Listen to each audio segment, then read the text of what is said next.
네, 오늘은 히브리서를 보겠습니다.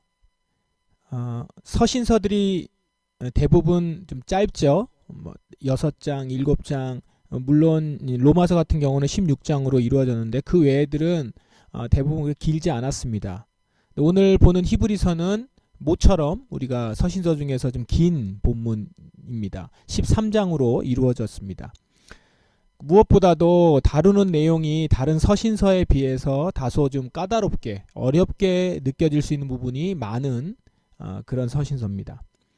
이제까지 보아왔던 우리 바울 서신들과는 좀 다른 생소한 주제와 내용들이 좀 나와서 히브리서를 어렵다고 느끼게 하는 경우가 많죠. 그러나 이 말은 다시 말하면 히브리서만이 줄 수 있는 메시지가 있다라는 것을 말하는 겁니다. 그래서 오늘 이 시간은 그 부분을 좀 확인할 수 있으면 좋겠습니다. 자, 우리 이제 히브리서 개요 부분을 먼저 좀 봅시다. 먼저 히브리서 저자, 수신자, 그리고 장소, 또한 저작 시기 이런 것들을 잠깐 보겠습니다. 여러분들이 손에 잡히는 신약개론을 읽으셨으면 이 개요 부분을 읽으면서 약간 좀 허탈한 느낌을 받을 수 있습니다. 내용이 굉장히 많은데 결론적으로는 다 불확실하다. 이제 이런 내용이죠. 저자라든가 수신자, 저작 시기, 장소 어느 것 하나 제대로 알려진 정보가 없다. 이렇게 나옵니다. 물론 이게 이제 고대 문서기 때문에 다른 서신서들도 마찬가지예요. 정확하게 확인할 수는 없어요. 바울이면 바울이 정확하게 썼다. 이렇게 얘기할 수 있는 것은 아니지만 그래도 다른 서신서들은 어느 정도 이렇게 추려지고 대강은 이렇게 의견들이 모아지는데 히브리서는 그만큼 되지 못하고 이렇게 불확실한 경우가 상당히 많다라는 겁니다. 일단 누가 썼는가? 히브리서는 한때 바울이 썼다라고 여겨졌습니다.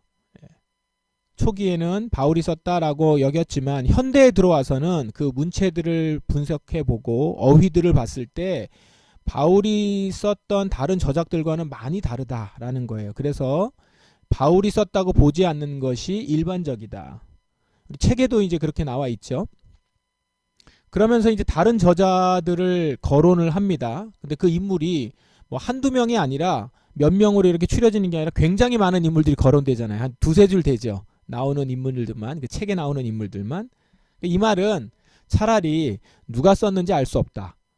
이렇게 결론을 내리는 편이 더 낫다는 거죠. 왜냐하면 한 사람 한 사람 얘기를 해도 근거가 다 부족하기도 하고 그 나와 있는 사람들에 대한 그 행적이라든가 그들의 기록이 많지 않아요. 그러니까 누구라고 이렇게 얘기할 수가 없는 거죠. 그래도 우리가 신약에서 제일 그 자료나 기록을 많이 가지고 있는 사람이 바울이에요. 그죠? 그러니까 이제 바울을 중심으로 해서 바울이냐 아니냐를 얘기하기는 쉽지만 다른 사람들은 좀 어렵다라는 겁니다. 책에서도 이렇게 나오는데 어느 정도까지 확인이 되냐면 일단은 헬라어가 능통하고 헬라어가 능통하고 왜 헬라어가 능통하냐면 책에도 이제 그 부분이 좀 나와 있는 것 같은데 구약 성경을 인용하는데 구약 성경이 히브리어 구약 성경이 아니고 헬라어 구약 성경을 인용한 것으로 보여요. 다. 그 얘기는 뭐냐면 헬라어로 다 본다는 거죠. 그래서 아마도 헬라어에 능통한 헬라어 문화권에 있는 그리스도인일 것이다. 그런데 이방인은 아닐 것이다. 왜냐하면 히브리서에서 다루는 내용 자체가 유대 제사예요. 구약 제사 내용이거든요. 전부. 그 얘기인 즉슨 유대인일 것이고 헬라어에 능통한 기독교인일 것이다. 이 정도로 이제 추정이 됩니다. 그러니까 이제 바울이 거기에 들어가는 거예요. 바울이 이런 자격 요건에 맞으니까. 근데 문체라든가 어휘들을 봤을 때 바울이 아닐 가능성이 높다. 이런 거죠. 자, 이렇게 저자가 불확실하다라고 하는 것은 언제 적혔는지 어디서 적혔는지도 알 수가 없는 거죠. 불확실합니다. 그러나 이제 나와 있는 내용들을 보면 대충 연대는 확인이 가능한데 그래서 이제 언제 적었느냐 60년에서 100년 사이 60년이 될 수도 있고 심지어는 50년으로 보기도 해요. 50년부터. 그러니까 예수님 이후에 교회가 세워지고 나서부터 100년 사이 그 사이일 것이다 이렇게 얘기는 합니다. 다 불확실합니다. 그래서 이렇게 알고 넘어가는 게 좋겠다. 그러면 이제 히브리서를 받은 그 수신자들 이 히브리서를 받은 수신자들은 어떻게 될 것인가? 이것은 이제 내용을 통해서 파악할 수 있을 겁니다. 내용을 통해서. 내용을 보면 특정 어느 유대인 공동체일 가능성이 높은 거죠. 히브리인들에게 쓴 편지니까 유대인 공동체에 보낸 그런 가능성이 높죠. 그렇죠. 아까도 얘기한 것처럼 이것을 쓴 사람도 구약 제사라든가 구약 성경에 능통한 사람이고, 그럼 받는 사람도 이게 무슨 내용인지를 아는 사람들이니까 유대인들이겠죠. 유대인 공동체일 것이다. 유대인 공동체. 그런데 지금 나오는 내용들을 보니까 유대인 공동체 어떤 집단일 텐데 그 집단이 지금 문제가 생겨서 다른 기독교 공동체와의 관계가 끊어지려고 하는 상황, 위기에 있는 거죠. 그런 상황인데 아마 이거 이제 신학적인 문제에 있어서 유대인 공동체가 가지고 있었던 자기들의 자부심이 있거든요. 구약 성경에 대한, 구약 해석에 대한 이런 부분들이 점점 강화되면서 예수 그리스도를 통한 구원과 그 신학적인 그런 그 교리, 논리들이 자꾸 흐려지면서 다시 유대인 공동체 쪽으로 돌아가려고 하는 어떤 분위기가 이제 그 공동체 안에 있었던 거죠. 그거에 대해서 이 히브리서 저자는 그 문제의식을 느끼고 그 부분에 대해서 뭐 변론이라고 해야 되나요? 변론을 하면서 설득을 하는 그런 내용들로 이제 히브리서가 기록되어 있다라는 겁니다.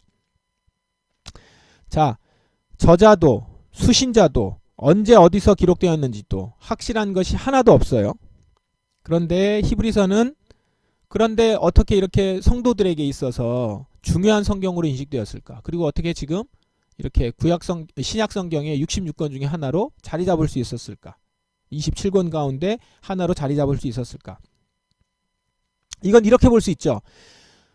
이 히브리서가 기록됐을 당시, 지금 시기로 보자면 60에서 100년 사이, 그 당시에는 이 히브리서 수신자들은 적어도 이것을 쓴 저자에 대해서는 분명히 알고 있고, 그 다음에 이 저자의 권위를 존중하는 태도를 보였다 라는 정도는 우리가 확인할 수 있습니다.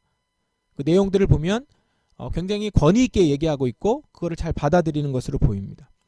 그리고 또 하나, 초대교회 때 이것이 이 성경이 교회 안에서 계속 읽혀졌습니다. 이거 자체가 권위가 있는 성경이라고 하는 것이죠. 서신서라고 하는 겁니다. 게다가 내용적으로 이제 뒤에 가서 내용을 얘기할 건데, 내용적으로 보면 정경 안에서 구약과 신약을 아주 잘 연결시키는 서신서 중에 하나입니다.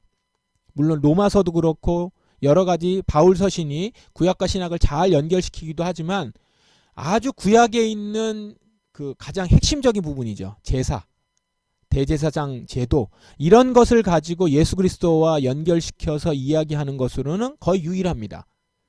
아주 독특한 관점을 가지고 있기 때문에 그렇게 구약과 신약을 잘 연결시키는 서신서로서 자리매김한 거죠.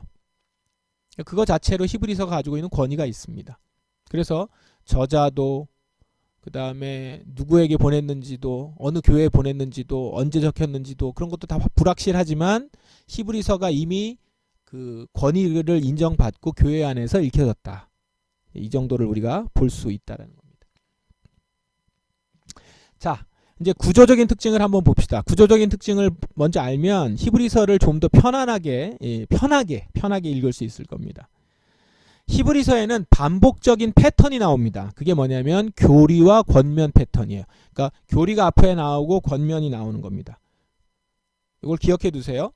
교리, 권면, 이 패턴은 사실 서신서마다 잘 등장하는 형식이에요.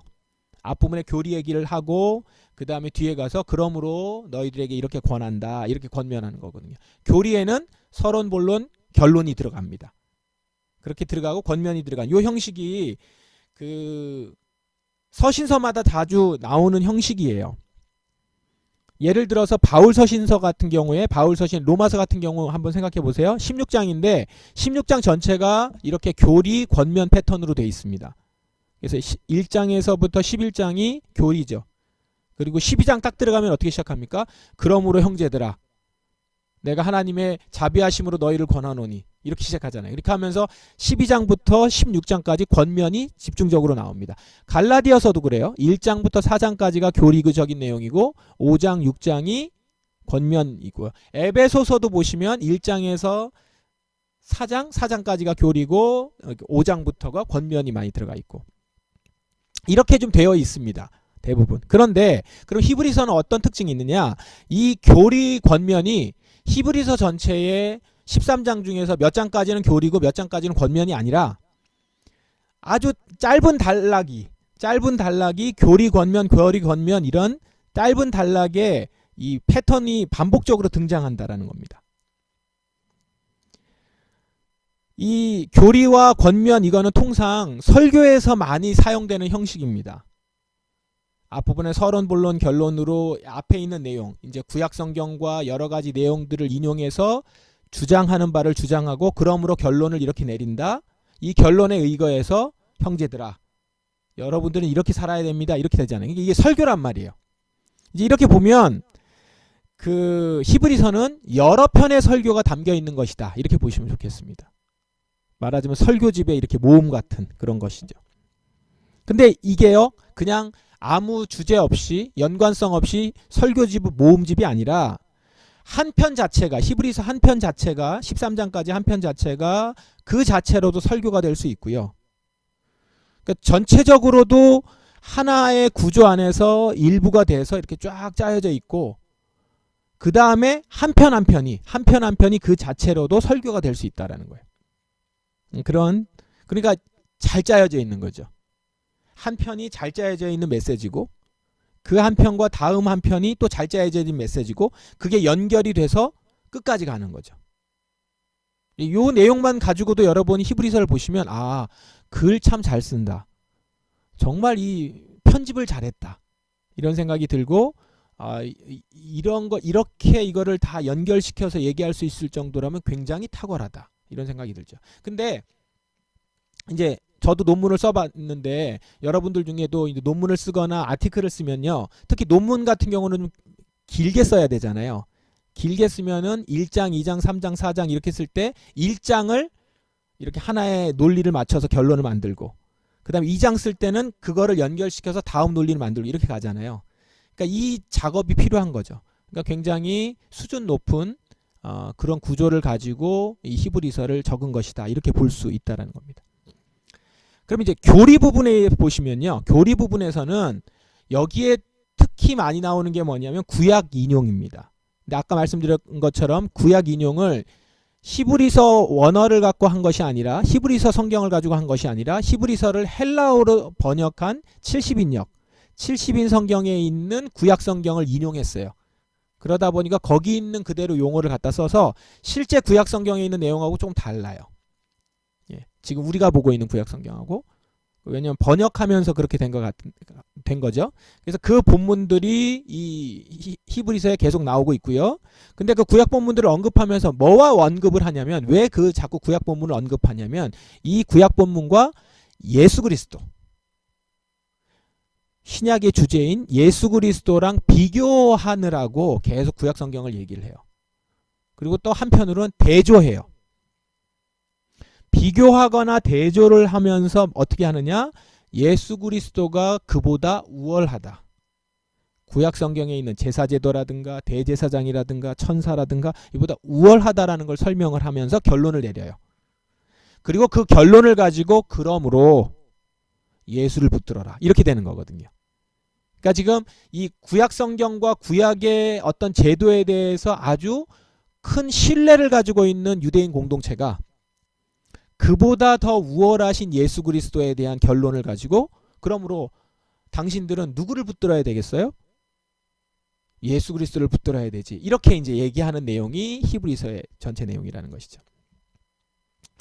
자, 이렇게 반복적으로 나오는 교리 권면의 패턴을 염두에 두면서 여러분 히브리서를 보시면 좀 내용을 이해하는데 큰 도움이 되실 겁니다.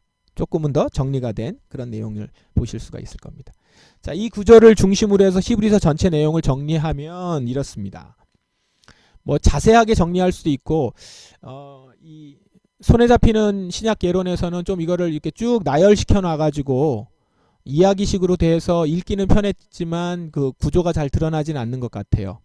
이 구조를 여러 가지로 보는데 제가 최대한 간단하게 그리고 여러분들이 보실 수 있도록 그렇게 정리를 좀 했습니다. 총 6 부분으로 나눌 수가 있는데 이것이 다 이 안에 보면 교리 권면, 교리하고 권면의 패턴으로 되어 있습니다. 이 안에가.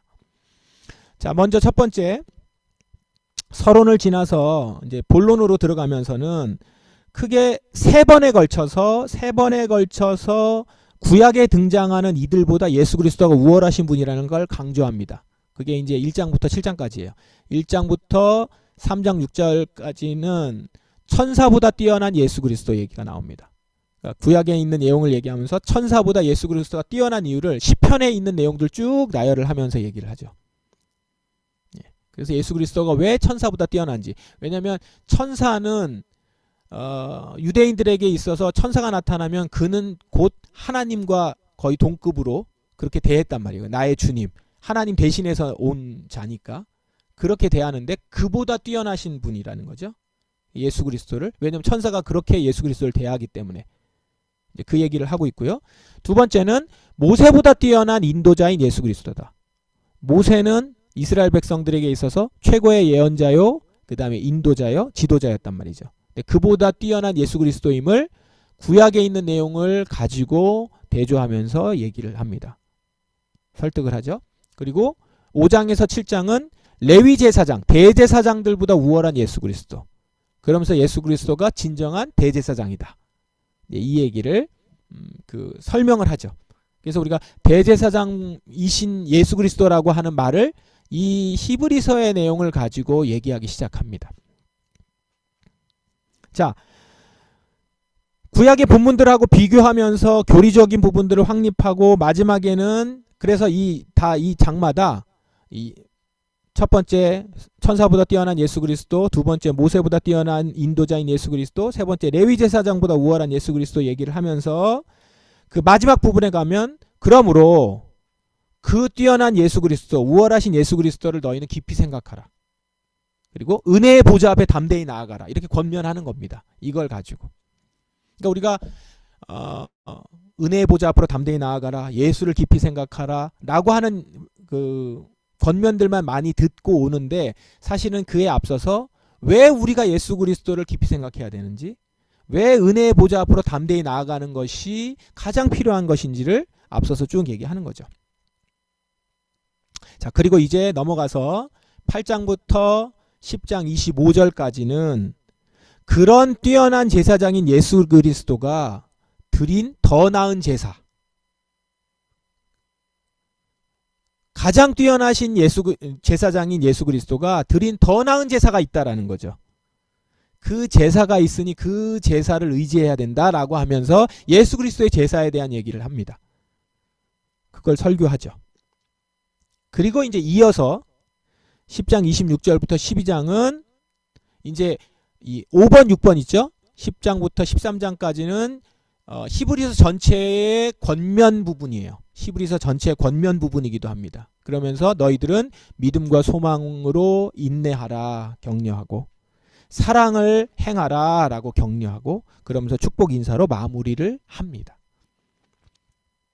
그래서 이 방식으로 보시면 하나하나도 교리와 권면이 있고 전체적으로 보면은 쭉 이야기를 하면서 맨 마지막에 여기서도 보면 권면이 많이 나오면서 계속 교리 권면이 나오거든요. 근데 10장부터 13장에 권면이 좀 많이 들어가 있는 내용들로 이렇게 격려하면서 유대인들이 지금 여기에 아마 수신자로 되어 있는 유대인들이 흔들리고 있고 지금 예수 그리스도보다 구약 제사의 그 효과와 그 다음에 지금 구약의 제사 제도와 이런 것들이 훨씬 더 자기들에게 미치는 영향이 큰 것 같아서 자꾸 돌아가려고 하는데 그렇지 않음을 얘기하면서 예수를 깊이 생각하고 은혜의 보좌 앞으로 예수 그리스도를 의지하고 나아가고 예수 그리스도가 단번에 드린 제사의 효과를 얘기하면서 그 가운데서 사실상 당신들이 알고 있는 구약의 많은 사람들이 예수 그리스도의 그 드린 제사로 말미암아 그거를 바라면서 기다렸던 사람들이다. 이 얘기를 이제 연결을 시키는 거죠. 그게 이제 믿음장이거든요. 그렇게 연결시키는 히브리서 내용이 쭉 나옵니다. 자, 그래서 한번 여러분들 각자가 그렇게 히브리서를 읽어보시면서 정리하시고 그걸 토대로 다시 이 손에 잡히는 신약개론을 읽어보면서 정리하면 히브리서가 훨씬 더 분명하게 들어올 것 같아요. 자, 앞에서 말씀을 드렸지만 히브리서는 현대 성도들에게 다소 어려운 성경입니다. 왜 그러냐면 많은 설명들이 구약 제사제도하고 관련되어 있기 때문입니다. 구약 제사는 현재 우리 성도들이 실행하지 않고 있는 것들이에요. 그죠? 실제 실행하지 않는 거고, 게다가 구약에서는 그렇기 때문에 실행하지 않으니까 구약을 읽을 때도 레위기라든가 민수기라든가 이 부분에 그 제사제도를 읽을 때 보면 그냥 많이 넘어가죠. 왜냐하면 실제 행하지 않으니까.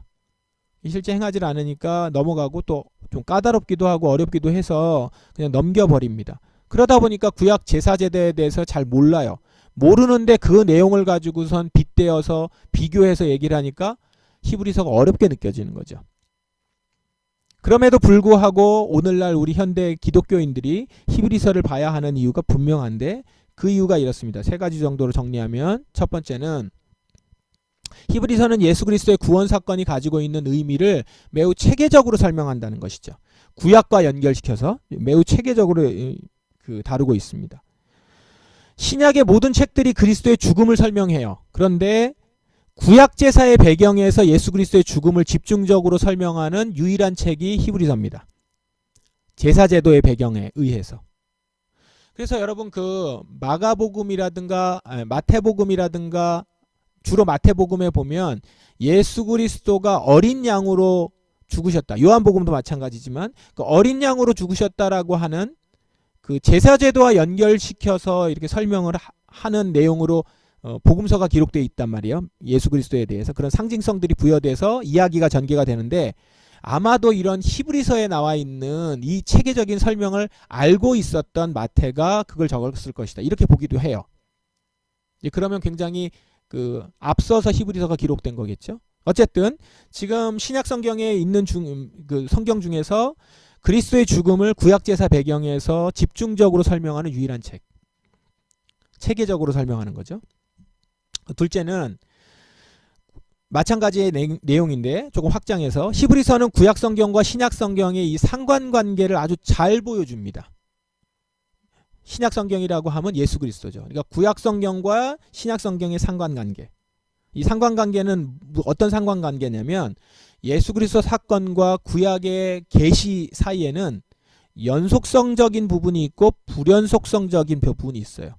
그러니까 계속 연결되는 게 있고 어떤 것들은 딱 단절되는 게 있는데, 그거를 비교와 대조하는 방식으로 얘기를 해줘요. 그래서 어떤 것들은 단절이 되는 거고 어떤 것들은 연결돼 있고, 그러니까 연결을 시키면서 결론을 어떻게 가느냐?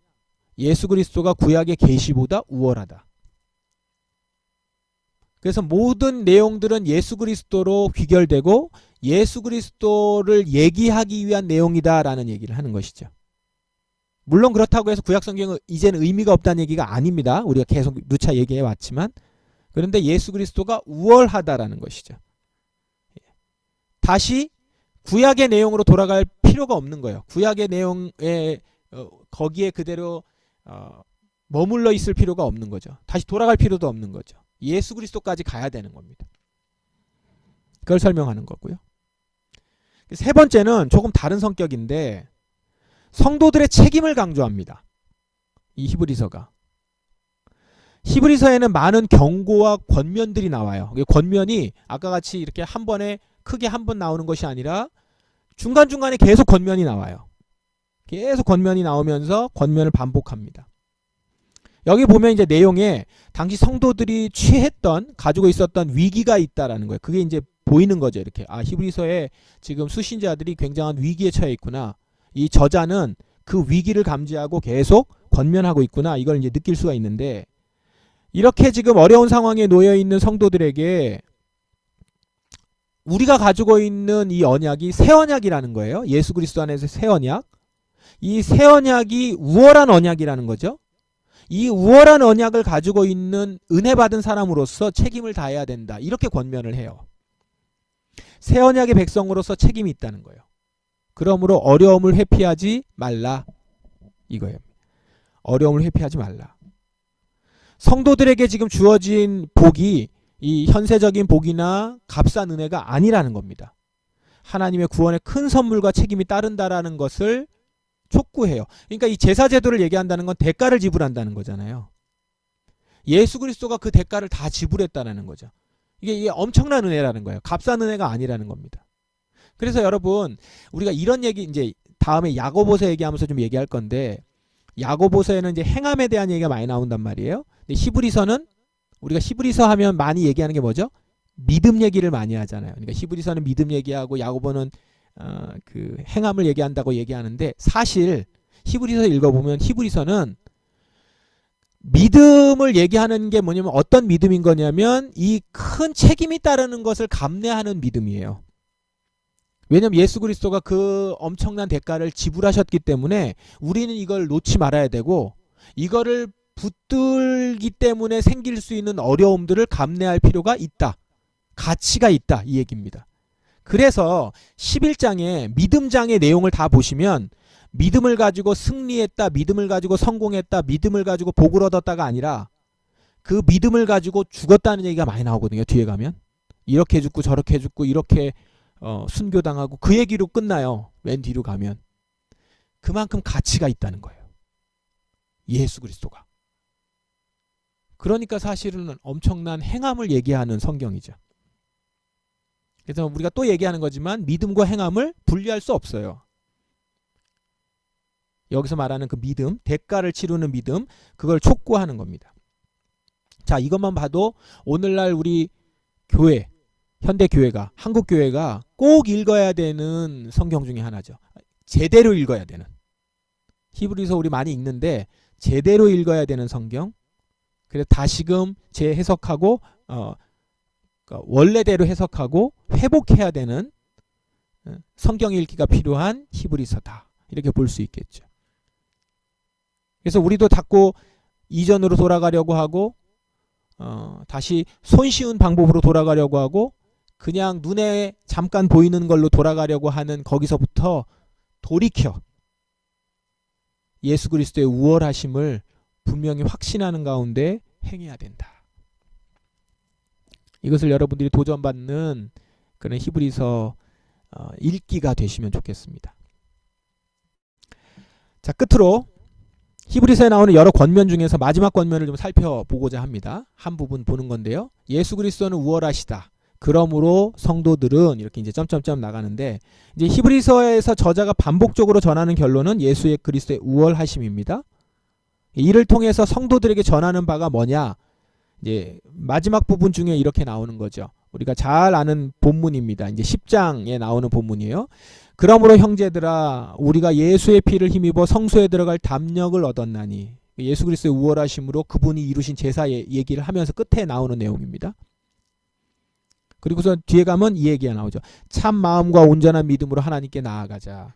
또 약속하신 이는 믿으시니 우리가 믿는 도리에 소망을 움직이지 말며 굳게 잡고 서로 돌아보아 사랑과 선행을 격려하며 모이기를 패하는 어떤 사람들의 습관과 같이 하지 말고 오직 권하여 그날이 가까움을 볼수록 더욱 그리하자. 이렇게 권면하는 거거든요. 여기 보시면 제가 색깔을 좀 칠해놨는데 믿음, 소망, 사랑 이 세 가지가 나와요. 여기에. 믿음으로 나아가자, 소망을 굳게 잡자, 사랑을 격려하자. 사랑과 선행을 격려하면서 행하자. 이거거든요. 그 내용이 나옵니다. 이것을 권면한 다음에 그게 이제 10장 마지막 부분에 나오는 거예요. 그런 다음에 11장 들어가자마자 무슨 내용이 나와요? 믿음 내용이 나와요. 그래서 11장이 믿음 내용이 쭉 나오고요. 12장 가면 바라보자 라고 해서 소망 내용이 나오고요.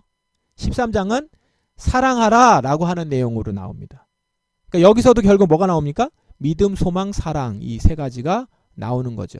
그러니까 교회가 꼭 가지고 있어야 되는 믿음, 소망, 사랑. 이것을 히브리서식으로 설명을 하고 있어요. 조금 다릅니다, 결이. 근데 굉장히 강하면서도 구체적이고 도전이 됩니다. 그래서 이제 11장 아까 잠깐 말씀드렸는데 믿음은 바라는 것들의 실상이요 보이지 않는 것들의 증거니라고 하면서 믿음으로 살아간 사람들의 이야기가 나오죠. 그러니까 너의 참 마음과 온전한 믿음으로 하나님께 나아가자. 그럼 믿음으로 하나님께 나아가는 게 뭐냐를 11장에서 보여주는 거예요. 믿음의 장이라고 하는 11장. 근데 아까 말씀드린 것처럼 이 내용은 믿음으로 죽음과 어려움을 극복하고 인내했다 이 얘기예요. 믿음으로 승리했다? 아니고 오히려 실패한 것처럼 보이는데 죽고 실패하고 넘어지고 순교당하고 그래서 실패하는 자리처럼 보이는데 사실 그건 실패가 아니다라는 거예요. 그러니까 실패처럼 보이는 것 같고 실패라고 보지 말라는 거죠. 그건 믿음으로 승리한 거라는 것이죠. 그럼 이렇게 할 수 있는 이유는 뭐냐? 믿음으로 행한 것으로 약속을 받았기 때문에, 믿음으로 나아간 것이기 때문에, 예수 그리스도의 피를 힘입어 나아간 사람들이기 때문에 그것이 바로 믿음으로 행한 것이다. 이게 우리가 따라가야 될 바다 이 얘기를 하는 거고요. 이제 12장 가시면 이러므로 허다한 증인들이 있으니 모든 무거운 것과 얽매이기 쉬운 죄를 벗어버리고 인내로써 우리 앞에 당한 경주를 하며 믿음의 주에 온전하게 하신 이인 예수를 바라보자. 그러니까 믿음으로 소망을 굳게 잡으라는 거예요. 그렇게 연결을 시키는 거죠. 소망하라고 권면하고 있는 거죠.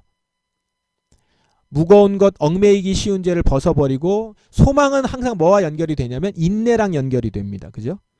그래서 소망하는 바가 있기 때문에 지금의 어려움을 견딜 수 있는 거죠. 그리고 이걸 견디기 위해서는 나에게 믿음이 필요하니까 우리 앞에 당한 경주를 할 때 믿음의 주요 온전하게 하신 예수를 바라보면 그거 자체가 우리가 믿음의 나아감이 되는 거죠. 믿음과 소망이 같이 연결이 이렇게 시키는 거고요. 세 번째, 이제 사랑. 그래서 그 모습을 가지고 함께 모여서 그날을 바라면서 뭐 하는 거예요? 사랑하라는 거죠. 사랑하고 서로 그래서 형제 사랑하기를 계속하고 손님 대접하기를 잊지 말라.